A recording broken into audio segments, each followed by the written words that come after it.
programa de hoy, Papa Francisco hace una donación para ayudar a migrantes en Lituania. Roma acogerá Congreso Internacional sobre doctoras de la Iglesia y patronas de Europa. Obispo a jóvenes venezolanos, eres valiente y protagonista de la revolución del amor. Hola amigos, bienvenidos a una edición más de su programa con enfoque católico EWTN Noticias. Yo soy Natalie Paredes. Iniciamos el programa contándoles que el Papa Francisco realizó una contribución de 50.000 euros a Caritas Vilnius en Lituania para apoyar sus actividades en beneficio de los migrantes en la frontera oriental del país. El Papa Francisco, a través del Dicasterio para el Servicio del Desarrollo Humano Integral, envió una contribución de 50.000 euros a Caritas Vilnius en Lituania para apoyar sus actividades en beneficio de los migrantes en la frontera oriental del país.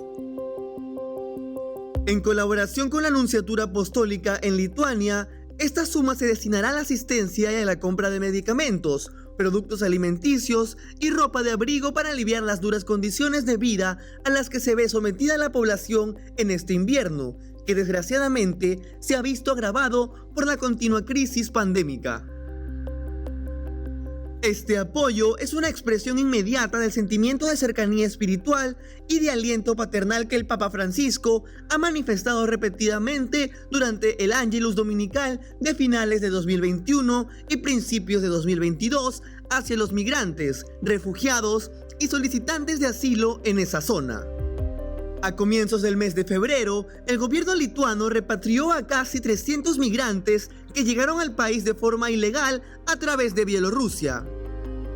Según informaron las autoridades de la nación, la mayoría de ellos son de origen iraquí y buscan llegar a Europa a través de países como Polonia, Lituania y Letonia. Como se recuerda, esta tensa situación se remonta al pasado verano de 2021, cuando más de 4.000 personas cruzaron la frontera de forma ilegal y pidieron asilo a las autoridades lituanas. Esto provocó que Vilna, capital de Lituania, reforzara su frontera construyendo una valla de cientos de kilómetros.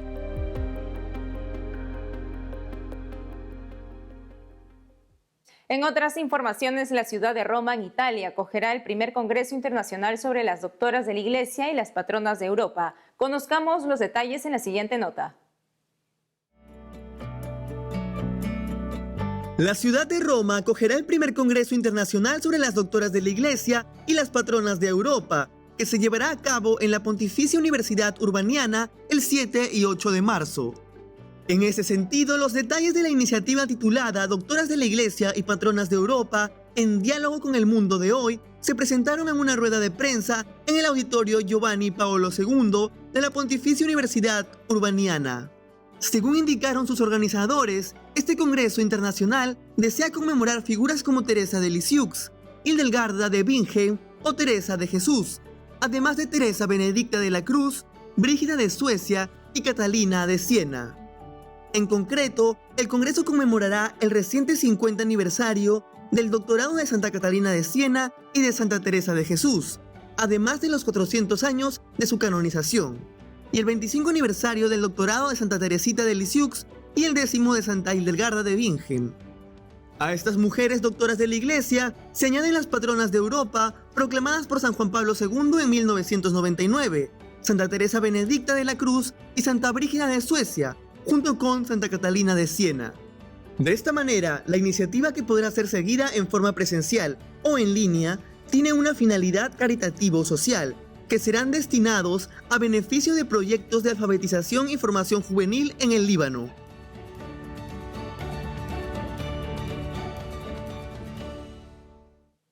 Ahora vamos con noticias de España, y es que el portavoz de la Conferencia Episcopal expresó su preocupación de que se establezca una causa general que identifique los abusos con la Iglesia. Veamos.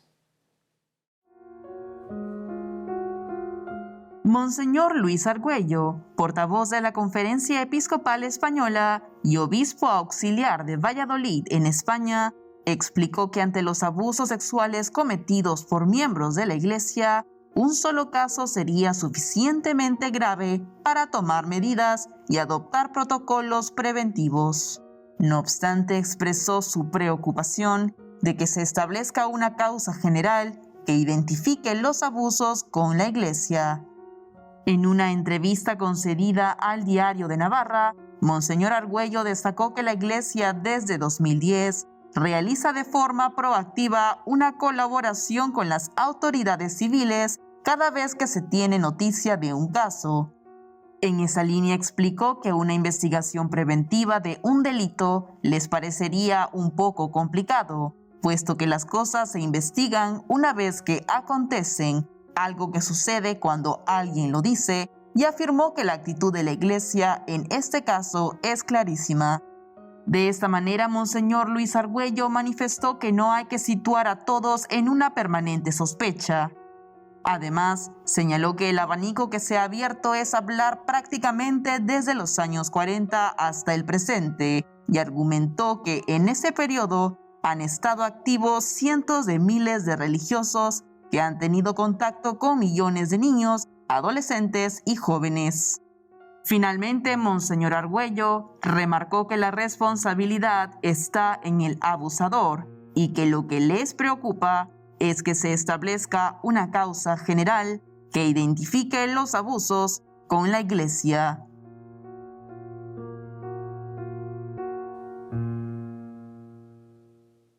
Y siguiendo con este tema, en España, un video recientemente publicado desmontó falsas creencias sobre los abusos sexuales y sus consecuencias. La Archidiócesis de Madrid en España y el proyecto Repara, de atención a las víctimas de abusos, publicaron un video en el que se explican las falsas creencias sobre los abusos y sus consecuencias que distorsionan la verdad y la respuesta ante una realidad tan dolorosa. Según precisaron, los prejuicios de la sociedad y la estigmatización de las víctimas obstaculizan las acciones que son necesarias y urgentes. Por eso, para dejar atrás falsas creencias, apuntan y proporcionan una serie de claves que confrontan estas acciones con la realidad que las desmiente, puesto que se requiere de información, comunicación y transparencia.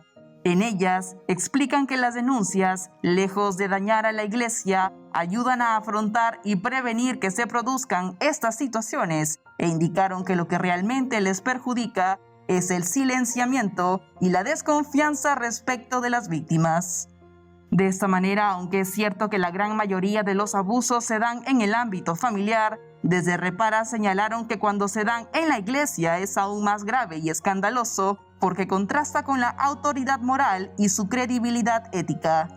Además, recordaron las palabras del Papa Francisco, quien aseguró que si en la Iglesia se descubre un solo caso de abuso, este representa ya en sí mismo una auténtica monstruosidad, el cual será afrontado con la mayor seriedad.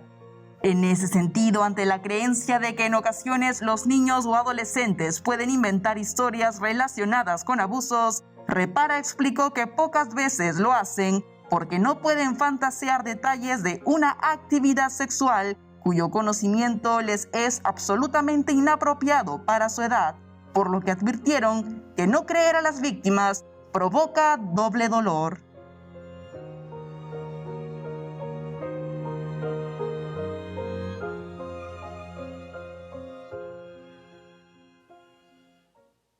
En otras noticias, el nuevo obispo de Orihuela, Alicante, en España, llegó montado en una mula a su nueva diócesis. Veamos.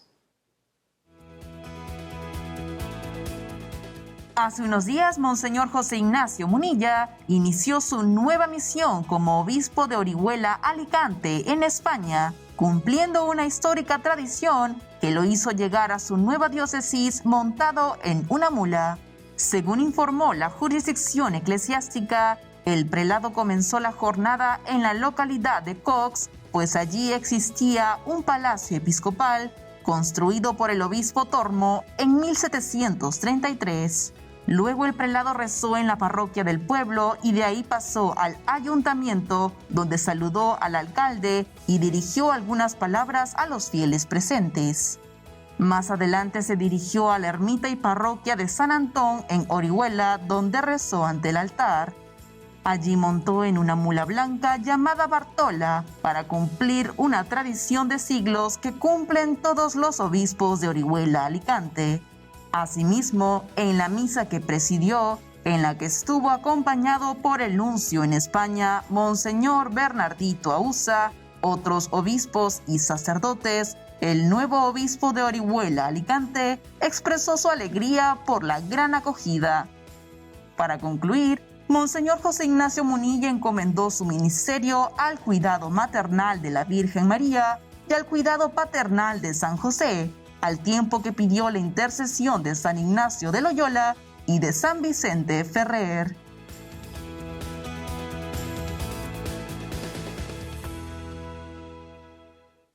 Por otro lado, un obispo envió un mensaje a los jóvenes venezolanos y les afirmó que son valientes y protagonistas de la revolución del amor.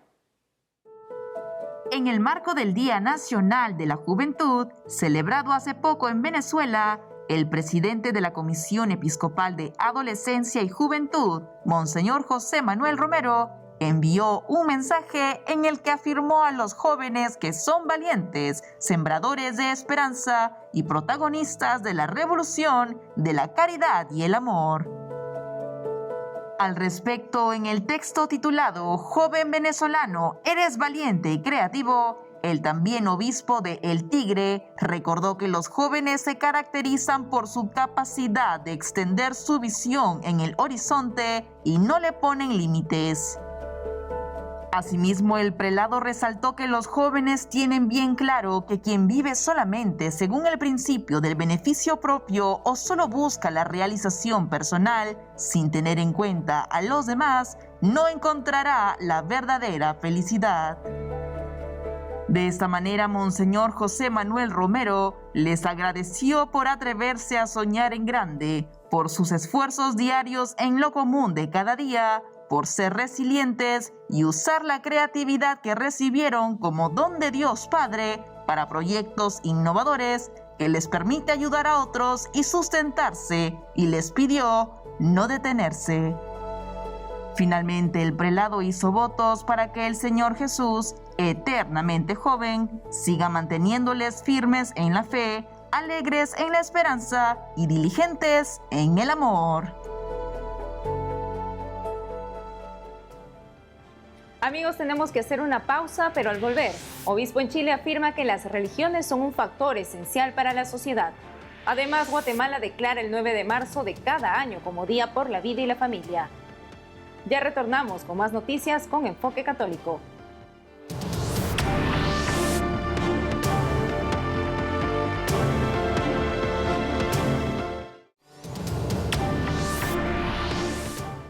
Bienvenidos nuevamente al programa. Y en el marco de la discusión que sostiene la Convención Constitucional en Chile, el obispo de San Bernardo afirmó que las confesiones religiosas son un factor social esencial para el país. A raíz de la discusión que sostiene la Convención Constitucional para definir el rol de la libertad religiosa en Chile, el obispo de San Bernardo, Monseñor Juan Ignacio González, afirmó que las confesiones religiosas son un factor social esencial para el país. Como se sabe, la Convención Constitucional es el organismo a cargo de redactar una nueva constitución para este país. En su quehacer, la Comisión de Derechos Fundamentales discute una de las iniciativas populares ingresadas para definir si debe o no quedar consagrado el derecho a la libertad de conciencia y religión en la Carta Magna. Al respecto, la iniciativa número 3042 sobre libertad de conciencia y religión fue propuesta por distintas confesiones religiosas presentes en Chile y con el apoyo de más de 28.000 firmas ciudadanas. La reflexión surgió luego que en una de las sesiones se preguntó sobre el papel de la Iglesia Católica durante la pandemia. Bajo este contexto, en la carta enviada al diario El Mercurio, el obispo comentó que la prioridad de la Iglesia ha sido estar junto a la gente que lo pasaba mal. Asimismo, afirmó que es difícil cuantificar esto, pero que ahora que surge con claridad todo el inmenso tema de las soledades, las depresiones, la angustia del encierro y tantas otras realidades aún presentes, miles de personas, sacerdotes, religiosas y laicos, estuvieron allí con la familia que sufre, con el entubado en los hospitales, con los adultos mayores solos y en la desesperanza. En resumen, las diversas confesiones hicieron un aporte social a la vida de Chile que solo los beneficiarios directos y Dios conocen bien, según destacó el obispo de San Bernardo.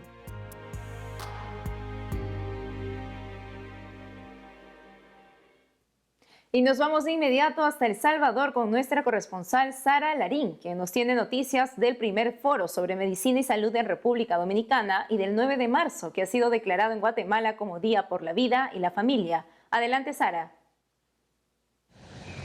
Hola amigos, los saludo desde la ciudad de San Salvador.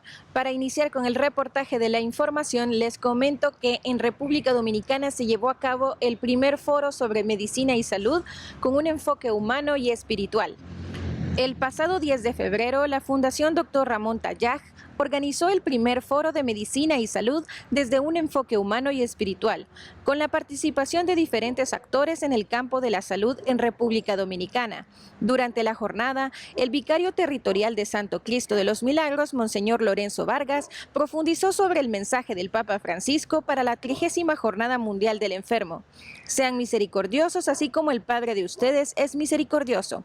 Además, se contó con la ponencia de Sor Trinidad Ayala Adames, con el tema Misión de la Iglesia en el campo de la salud, en la que expuso acerca de las alianzas entre las instituciones nacionales e internacionales que tiene la Iglesia Católica Dominicana a través de la Pastoral de la Salud de la Arquidiócesis de Santo Domingo. En otras noticias, les comento que en Guatemala se aprobó un decreto que establece el 9 de marzo de cada año como el Día Nacional de la Vida y la Familia. El pasado 9 de febrero, el Congreso de Guatemala aprobó con 91 votos a favor un decreto legislativo que declara el 9 de marzo de cada año como el Día Nacional por la Vida y la Familia.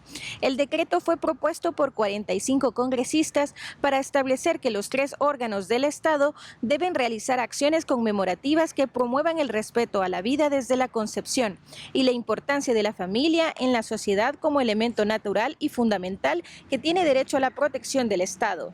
Con esta normativa, Guatemala será proclamada el 9 de marzo de este año 2022 como la capital iberoamericana provida. Finalmente, les comento que el Colegio Católico Salesiano Santa Cecilia en El Salvador realizó una caravana en honor a los 125 años de la presencia salesiana en Centroamérica. En un ambiente de alegría y fe, los estudiantes de la promoción 2022 del Colegio Santa Cecilia en El Salvador realizaron junto a sus familias una caravana de automóviles en honor a San Juan Bosco y a los 125 años de júbilo por la presencia salesiana en Centroamérica. La jornada inició con una misa presidida por el padre Rodolfo Guzmán, quien durante la homilía resaltó los aspectos de la vida del santo e invitó a los presentes a ser como niños, puros y humildes de corazón. Amigos, eso ha sido todo hasta el momento desde El Salvador. Reporta para EWTN Noticias, Sara Larín. Adelante, estudios. Gracias, Sara. En otras noticias, el Centro Magdala abrió las inscripciones para la primera peregrinación virtual a Tierra Santa de 2022, que se realizará de forma gratuita. Conozcamos los detalles en la siguiente nota. El Centro Magdala, con sede en la tierra de Santa María Magdalena, en Galilea, abrió las inscripciones para la primera peregrinación virtual a Tierra Santa de 2022, que se realizará de forma completamente gratuita. Bajo el lema Recorriendo la Tierra Santa de la mano de la Iglesia, este será el 4º retiro y peregrinación virtual que organiza el Centro Magdala. De esta manera, el evento comenzará el 28 de febrero y se extenderá hasta el 21 de abril, bajo la dirección del padre Juan María Solana, fundador del proyecto Magdala. Asimismo, en un comunicado remitido a Asiprensa, el centro explicó que esta peregrinación estará dedicada especialmente a la catequesis y profundización de los sacramentos de la Iglesia. Cada jornada de peregrinación comenzará a las 8 de la mañana, hora del centro de México, con la catequesis diaria, y luego a las 9 de la mañana se celebrará la Santa Misa. Para inscribirse gratuitamente en la peregrinación virtual Recorriendo la Tierra Santa de la mano de la Iglesia, puede ingresar a la página web que se muestra en pantalla.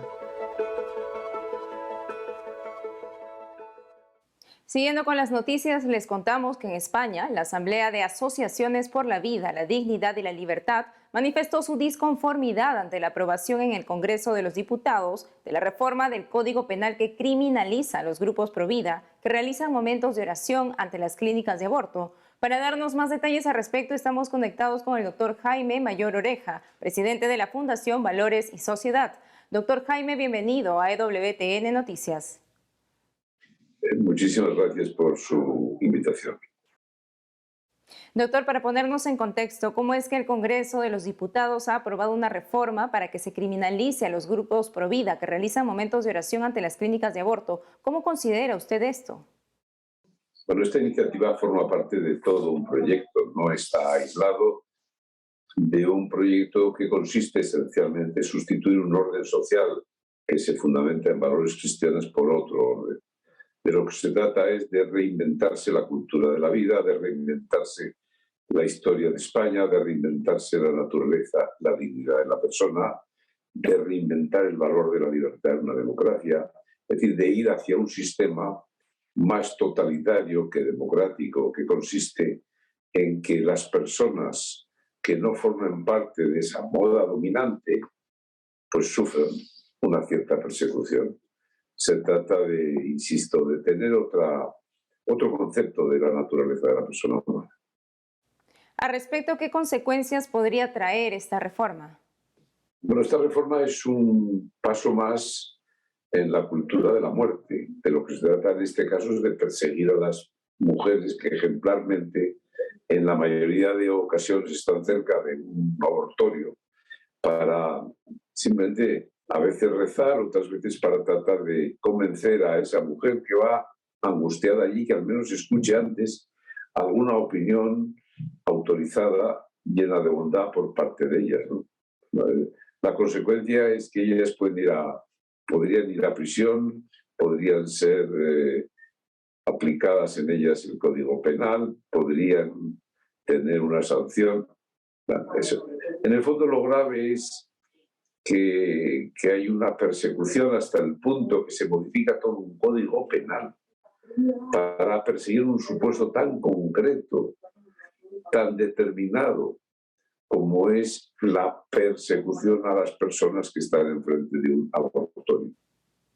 Doctor, y como asociación, ¿qué medidas o acciones están realizando para contrarrestar este tema? Nosotros nos hemos reunido con los grupos parlamentarios de Vox y PP, en donde les hemos pedido que habría que presentar un recurso al Tribunal Constitucional Español para confirmar que la libertad de expresión, la libertad de manifestación están recogidas, reflejadas y expresadas claramente en la Constitución española. Lo que se trata es de, en el ámbito jurídico, ir hasta el último eslabón, que en este caso es el Tribunal Constitucional. Finalmente, ¿qué mensaje le daría a todos los provida, quienes siempre se han unido en oración afuera de las clínicas abortistas para pedir por el fin de este crimen y que ahora se ven amenazados por esta reforma? Bueno, que lo sigan haciendo. La batalla del aborto es una batalla fundamental en esa construcción de un nuevo orden social. Y hay gente que la da por derrotada, no es así. El aborto fue la expresión del mal después de las guerras que vivimos en Europa y en el mundo, de las guerras mundiales. Pero luego ese mal se sofisticó y pasamos a la ideología de género. Ese mal luego se socializó, es decir, se extendió y llegó a la eutanasia. Pero es lo mismo, es un plano inclinado en el que a partir de nuestra comodidad se crean falsos y nuevos derechos.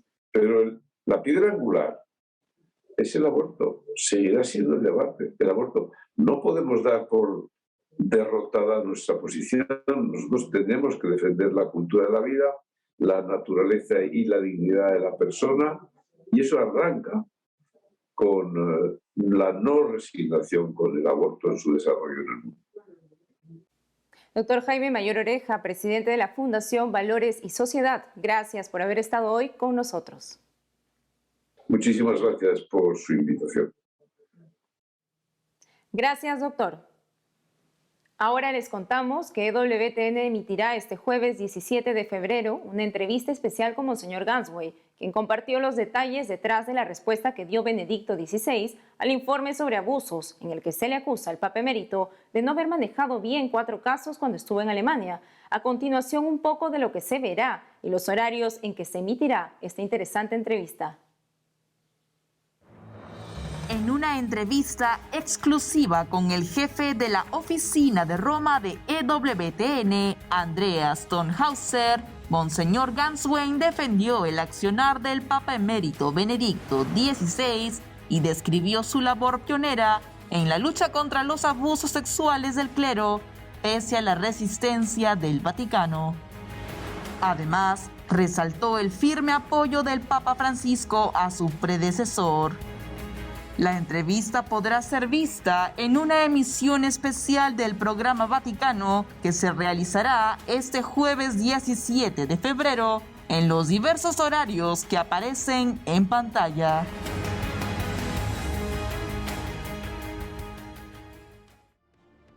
Amigos, esto ha sido todo por hoy. Gracias por habernos acompañado. No olvides seguirnos a través de nuestras redes sociales y en ewtnnoticias.com. Hasta mañana.